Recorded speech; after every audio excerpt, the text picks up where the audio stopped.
you. Now for the EFDD, Patrick O'Flynn. Mr. Dombrovskis, your written submission frequently mentions the need for strengthened economic governance across the Eurozone. You say economic and monetary union must become more cohesive. There must be more overall convergence. Overall convergence needs to be strengthened in the EU as a whole even. You lay out a list of requirements for national governments to make the euro work better. And this is clearly very sympathetic to the agenda of Mr. Draghi set out before this committee.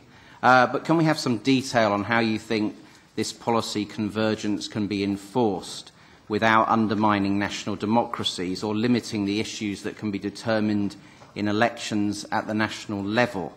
And alternatively, what makes the opposite path intolerable to you? I mean, putting together a plan to dismantle the euro and restore to member states their old national currencies and central banks.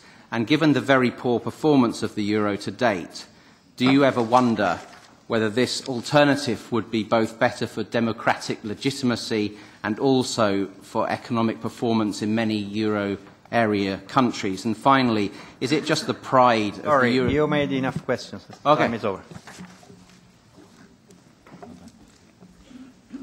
Okay, so as regards your the first question of policy convergence and Eurozone's economic governance, so we are primarily doing through the European semester when we are setting out the main directions of EU development for next 12 to 18 months in an annual growth survey, and based on this, Commission is preparing country-specific recommendations for the member states.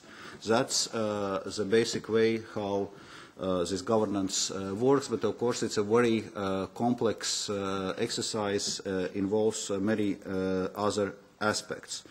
Then I clearly do not share your kind of views or on the benefits of dismantling the euro. I think euro has been a huge success despite previous crisis.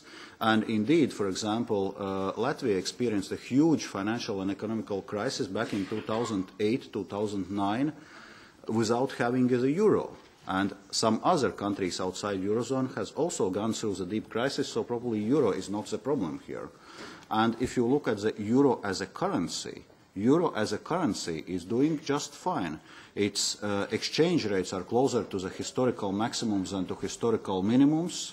Its share as a global reserve currency is stable. Around a quarter of global reserves are being held in euros.